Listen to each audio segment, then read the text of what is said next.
Hikayat Saijan dan Ikan Todak.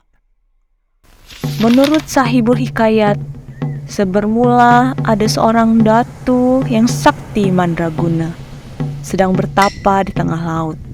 Namanya Datu Mabrur. Ia bertapa di antara selat laut dan selat Makassar. Siang malam, ia bersemedi di batu karang. Di antara percikan buih, debur ombak, angin, gelombang, dan badai topan, ia memohon kepada Sang Pencipta agar diberi sebuah pulau.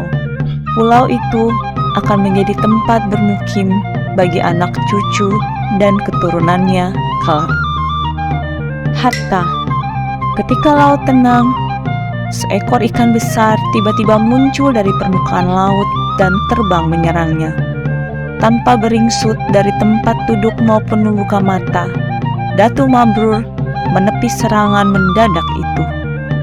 Ikan itu terpelanting dan jatuh di karang. Setelah jatuh ke air, ikan itu menyerang lagi. Demikian berulang-ulang. Di sekeliling karang, ribuan ikan lainnya mengepung, memperlihatkan gigi mereka yang panjang dan tajam, seakan prajurit siap tempur. Pada serangannya yang terakhir, ikan itu terpelanting jauh, persis saat Datu Mabrur membuka matanya. "Hai ikan, apa maksudmu mengganggu semediku? Ikan apa kamu?" "Aku ikan todak, raja ikan todak yang menguasai perairan ini. Semedimu membuat lautan bergelora. Kami terusik dan aku memutuskan untuk menyerangmu. Tetapi engkau memang sakti." "Datu Mabrur, aku takut," katanya megap-megap. Matanya berkedip-kedip menahan sakit. Tubuhnya terjepit di sela-sela karang tajam. "Jadi, itu rakyatmu?" Datu Mabrur menunjuk ribuan ikan yang mengepung karang. "Ya, Datu.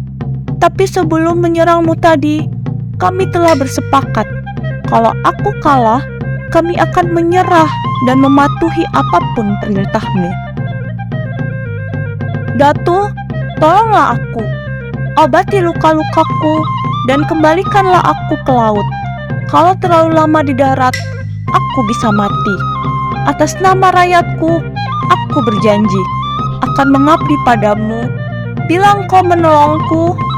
Raja Ikan Todak mengimba-imba, seolah sulit bernapas.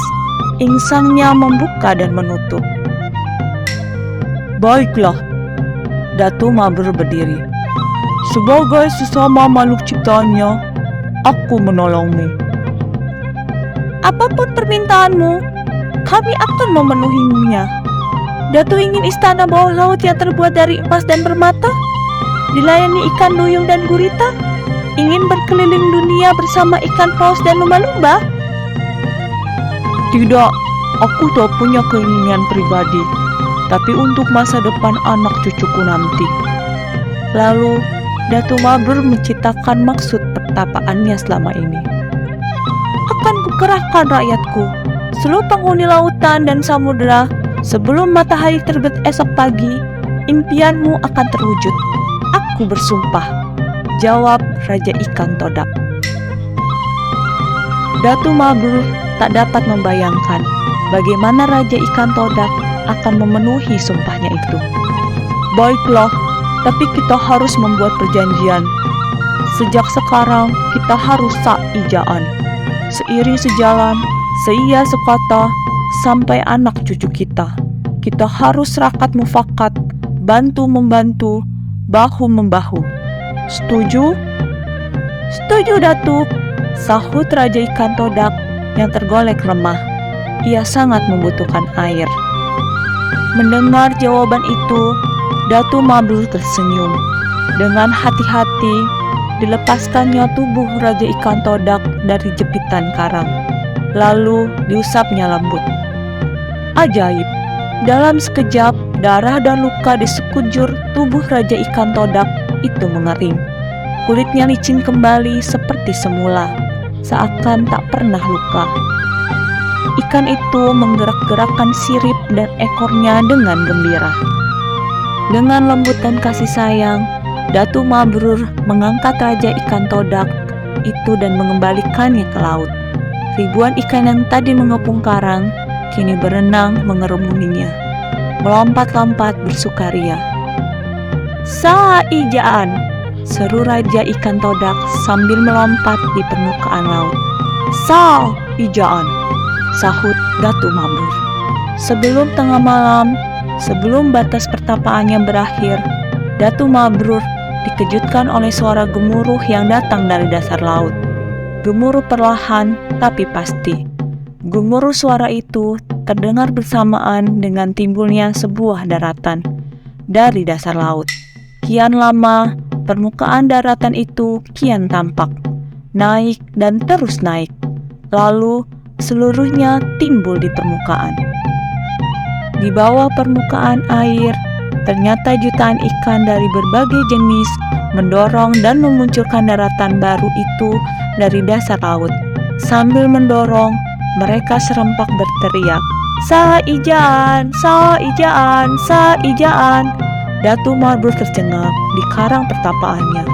Raja Ikan Todak telah memenuhi sumpahnya.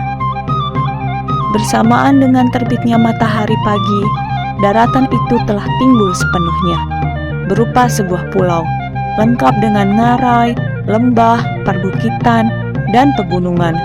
Tanahnya tampak subur, pulau kecil yang makmur. Datu Mabrur senang dan gembira. Impiannya tentang pulau yang akan menjadi tempat tinggal bagi anak cucu dan keturunannya telah menjadi kenyataan. Permohonannya telah dikabulkan. Dengan membajak puji dan syukur kepada Sang Pencipta, ia menamakannya Pulau Halimun. Alkisah, Pulau Halimun kemudian disebut Pulau Laut, sebab ia timbul dari dasar laut dan dikelilingi laut. Sebagai hikmahnya, kata Sa-ijaan dan Ikan Todak dijadikan slogan dan lambang pemerintahan Kabupaten Kota Baru.